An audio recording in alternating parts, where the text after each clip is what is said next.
안 그래도 출산 과정 거치면서 10kg 이상 쪄서 다이어트를 계획하고 있는데 산후보약 먹으면 보약이라고 해서 살이 더 찌지는 않을지 물어보시는 분들도 계신데요.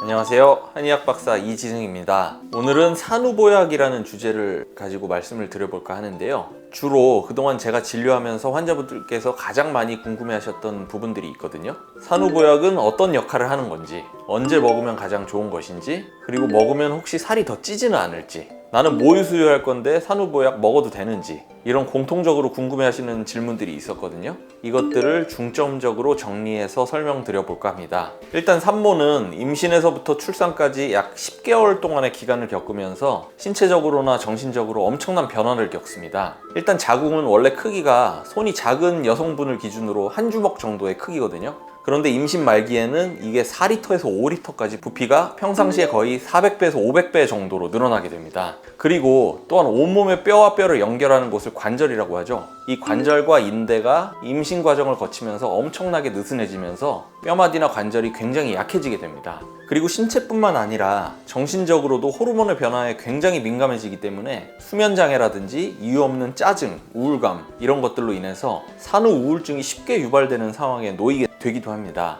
이렇게 10개월의 임신 시기를 거쳐서 산모가 산전의 몸 상태로 회복되는 6주에서 약 12주까지의 시기를 산욕기라고 하는데요. 물론 타고나길 튼튼하고 멘탈이 강한 분들은 산전의 몸으로 비교적 쉽게 돌아가기도 하시지만 그렇지 않은 분들이 많습니다. 이런 분들에게 필요한 것이 바로 산후보약인데요. 그렇다면 산후보약이 어떤 효능이 있는지 먼저 살펴보겠습니다. 일단 산후보약은 가장 먼저 자궁 내에 남아있는 오로를 배출해주고 붓기를 제거해주는 역할을 합니다. 산부인과에서는 오로를 배출시키고 초음파 진단을 통해서 배출을 확인하는데요. 오로를 깨끗하게 기계적으로 배출시켰다고 해도 하복부에 덩어리가 묵직하게 잡힌다든지 분비물이 나온다든지 오로가 남아있는 경우가 사실 많거든요. 특히 요새는 제왕절개 비율이 많이 높아지고 있는 추세인데요. 제왕절개 하신 분들은 자연분만 하신 분들에 비해 오로가 남아있는 경우가 더 많습니다. 이렇게 정체되어 있는 오로를 배출시켜주고 자궁 내막을 깨끗하게 정리해주고 온몸에 정체되어 있는 붓기를 배출시켜주는 것이 첫 번째 산후보약의 역할이고요.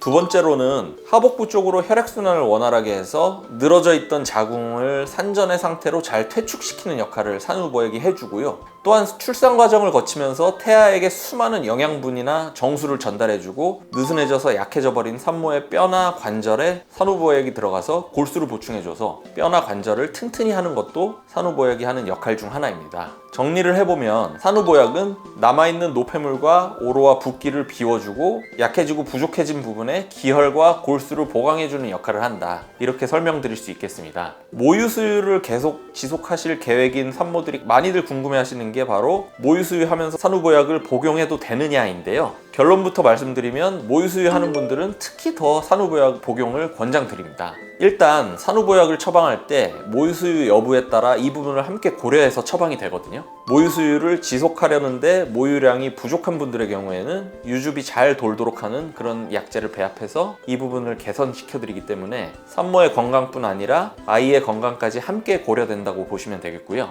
반대로 전몸살이 있거나 모유 수유를 끊을 계획을 하시는 분들도 있잖아요. 이런 분들에게는 염증을 맑히면서 모유 분비를 자연스럽게 줄어들게 해서 삭도록 하는 약재들을 배합해서 수월하게 단유가 되도록 처방을 해드립니다. 산후에 산전의 몸 상태로 회복되는 기간을 산욕기라고 말씀드렸잖아요. 의학적으로는 6주에서 8주로 정의가 되거든요. 제가 환자를 치료해보면서 경험해보면 가장 중요한 골든타임은 자궁문이 완전히 닫히게 되는 최대 100일, 그러니까 3개월 정도라고 판단이 되거든요. 실제로 이 시기를 지나게 되면 산후풍이라고 표현하는 산후 후유증이 올 확률이 높아지고요. 치료를 하게 되더라도 치료 시기가 훨씬 더 걸리기도 하는 것을 자주 경험하게 됩니다. 그렇기 때문에 산후보약을 복용하신다면 최대한 빨리 드시는 게 좋습니다. 자연분만을 기준으로 말씀드려보면 출산 후 2-3일 후에, 그리고 제왕절개 하신 분들이라면 항생제 복용이 끊어지는 약 일주일 정도부터가 가장 좋은 복용 시기다라고 말씀드릴 수 있겠습니다. 안 그래도 출산 과정 거치면서 10kg 이상 쪄서 다이어트를 계획하고 있는데 산후보약 먹으면 보약이라고 해서 살이 더 찌지는 않을지 물어보시는 분들도 계신데요.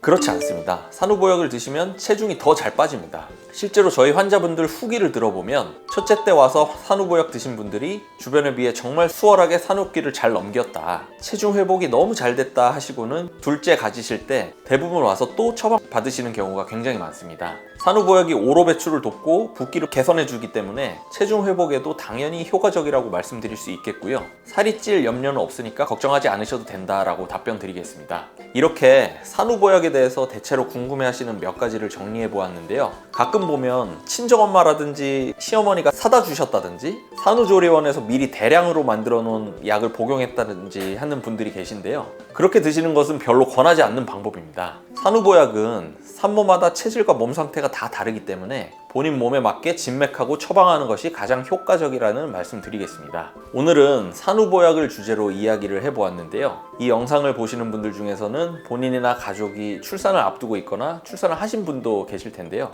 일단 정말 축하드린다는 말씀을 드리고요. 이 영상이 정말 도움이 되셨기를 바라겠습니다. 다음에는 더 건강하고 유익한 내용을 가지고 찾아뵙겠습니다. 시청해주셔서 감사합니다.